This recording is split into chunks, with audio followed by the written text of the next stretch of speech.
Bonjour à tous, nous sommes le jeudi 22 juillet, il est 9h36 et les marchés poursuivent sur leur lancée d'hier, petite hausse, 0,70% sur le DAX, 0,40 sur le CAC. Et quelle séance hier, avec un petit gap à la hausse le matin et puis accélération jusqu'à 10h.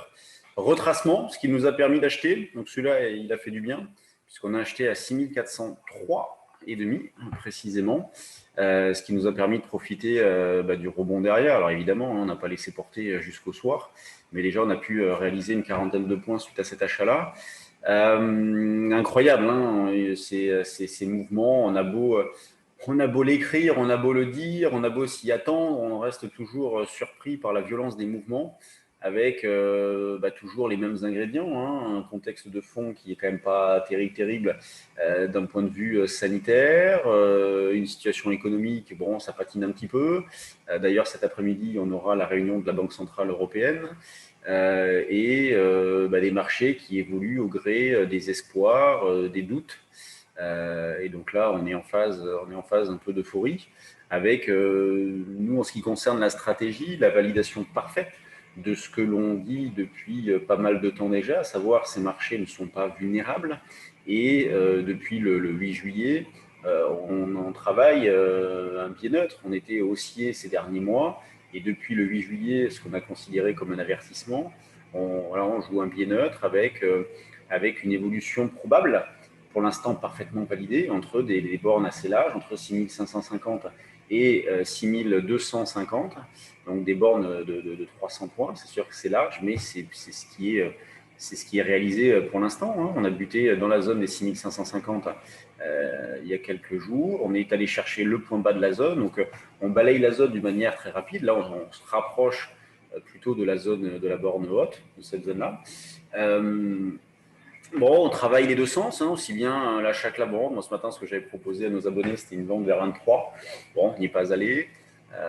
Un achat plutôt aller à partir de 65 et sinon plutôt vers 55. On n'y est pas allé non plus. Donc, pour l'instant, c'est assez calme. Mais c'est les niveaux qu'il faut surveiller, je pense, en faisant preuve d'un peu de dynamisme et en accompagnant les mouvements. C'est là où c'est la difficulté actuelle. C'est vrai que ces derniers temps, on avait un directionnel qui était marqué. Donc, on achetait, on patientait plus ou moins longtemps, mais on arrivait à faire un écart. Là, il faut faire preuve de plus de dynamisme avec des biais haussiers, des biais baissiers qui se mettent en place en intraday, souvent en fonction de l'ouverture. Là, l'ouverture ne donne pas tellement d'indications, mais c'est là où il faut bouger. Le DAX, on a tapé une zone de résistance. 15 545, c'est une résistance. On en a parlé dans la salle des marchés. C'était un niveau de vente possible sur des achats précédents ou en toute synthétique. En ce qui concerne la zone d'achat maintenant, eh bien, elle va se situer vers les 15 450. Ça peut être pas mal. Ça commence à 65 jusqu'à 50. Après, il y a de la marge. Ça peut être 405. On a une belle volatilité. Ce qui est intéressant souvent, c'est la volatilité, ce qui permet de faire de beaux écarts. Hier, par exemple, sur le DAX, vous voyez, des écarts comme ceux-ci de 100 points, on ne les rate pas. Donc, c'est agréable à travailler. L'eurodoll, quant à lui, n'est pas agréable à travailler, donc il n'y a pas grand-chose à faire. Très, très peu de volatilité. Bon, il reste toujours baissier. On cherche à vendre sur des rebonds, mais bon, des rebonds, il y en a peu, il n'y en a pas. Il ne bouge pas. Du côté des actions, donc c'est la période des résultats. Donc il y a de gros décalages sur certaines valeurs, comme par exemple sur Publicis. Alors gros décalage, c'est 2,5, mais tout à l'heure elle prenait plus. Vous voyez, tout à l'heure elle a franchi les plus hauts récents. Hier, on a fait une formation sur les actions. C'est la troisième partie, celle consacrée à l'analyse de situation, les exemples. Il y a pas mal de valeurs qui donnaient envie, là, notamment des valeurs du CAC dans cette phase-là. C'est ce qu'il faut travailler. Les grosses capitalisations, ça ne sert à rien d'aller chercher les mid et small. Il n'y a pas d'intérêt, elles ne veulent pas y aller. Il y a même de sacrés gadins.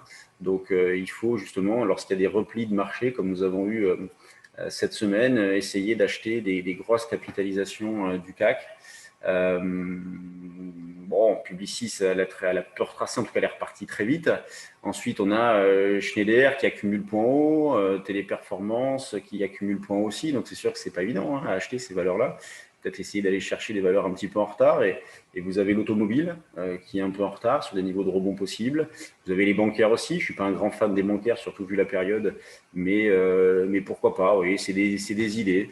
En ce qui concerne le CAC, vous l'avez ici. On revient à proximité de la moyenne mobile longue, donc sous laquelle on avait buté au mois de juillet, il n'y a pas si longtemps que ça, il y a une semaine. On revient à proximité de celle-ci, donc stop ou encore? Est-ce qu'on franchit et on rentre dans un train d'avantage haussier, ou est-ce qu'on va rester dans cette zone de latéralisation? Pour l'instant, c'est notre scénario principal, la latéralisation. En sous-performance, on a les grosses pondérations. Vous voyez, L'Oréal, Sanofi, Air Liquide, LVMH, Total, qui font un peu moins que le CAC. LVMH, vous voyez, on est sous la moyenne mobile, on est plus sur une dérive. Et dans les screeners, qu'avons-nous? Eritech, il y avait des touches déjà hier, et puis là, ils s'amusent dessus ce matin. Bon, c'est à l'air de volume, c'est pas vilain. Clarsen, Udis, c'est pas la crème de la crème. Et Mova Group qui redémarre, Delta, Ipsos, Gessi, Adosia, Technip, Énergie. Oui, Technip a fait une sorte de double appui là sur Technip Énergie, elle redémarre un peu. Bon, en co-design. Après, ça, c'est des jouets spéculatifs, ces valeurs-là. Et à la baisse, il y en a quelques-unes, mais il n'y a rien de bien méchant. Ebrigénix, Biocinex, Biocinex qui rebaisse, voilà, revient à la case départ. Décidément, celle-là ne veut pas trop y aller. Et au niveau des volumes, vous voyez, gros volume sur LVMH et sur ST Micro, une fois n'est pas coutume. Et puis ensuite, on retrouve plutôt les grosses pondérations. Donc, des marchés qui restent bien orientés. On est toujours sur le CAC, dans les bornes délimitées il y a quelques temps déjà, avec une forte hésitation, un manque de conviction et une volatilité qui est agréable à travailler. Donc, on en profite pleinement. Lundi, c'est lundi, mardi, on a fait une séance extraordinaire, mardi. On a très, très, très bien travaillé. Ça faisait longtemps qu'on n'avait pas fait d'aussi beaux écarts.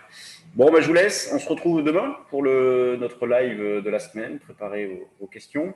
Donc 9h30 sur notre chaîne YouTube.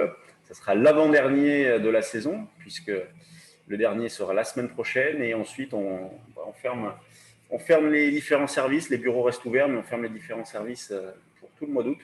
On se repose un petit peu pour revenir tout d'attaque début septembre. Allez, je vous laisse. Bonne séance et à demain.